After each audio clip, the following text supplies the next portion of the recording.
हमारे YouTube channel रंगीला music world को लाइक share subscribe करना बिल्कुल ना भूलें।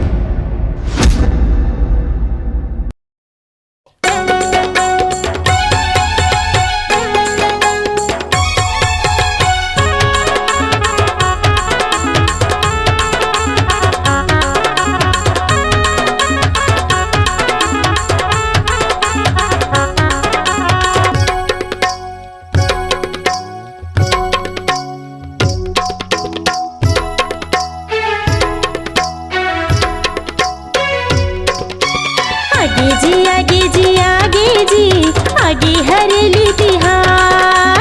आगे जी आगे जी आगे जी आगे हरेली तिहार। छत्तीसगढ़ के हमर पहली तिहार। आगे जी आगे जी आगे जी आगे हरेली तिहार। आगे जी आगे जी आगे जी आगे हरेली तिहार।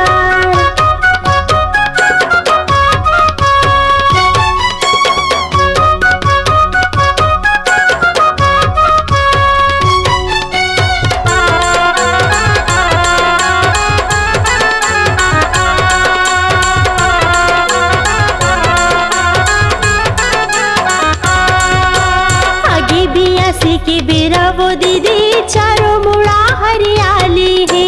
ठेठरी खुरमी खाबोगा भैया संगमा बड़ा सुहारी है। संगमा बड़ा सुहारी है। आगे बियासी के बेरा गा भैया चारों मुड़ा हरियाली है। ठेठरी खुरमी खाबोगा भैया संगमा बड़ा सुहारी है। संगमा बड़ा सुहारी है।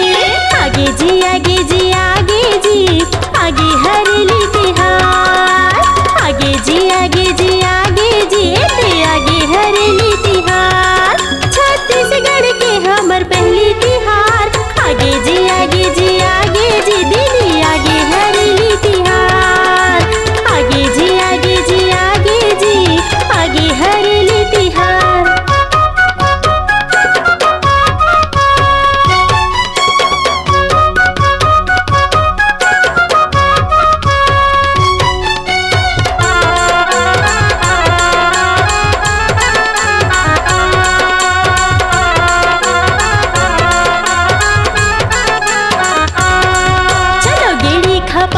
सुघर भैया मनाबो हरेली तिहार। लावा लुगरा पहिर के जी लगाबो लिम के डार। लगाबो लिम के डार। चलो गेड़ी खपाबो सुघर भैया मनाबो हरेली तिहार। लावा लुगरा पहिर के जी लगाबो लिम के डार। हाँ लगाबो लिम के डार।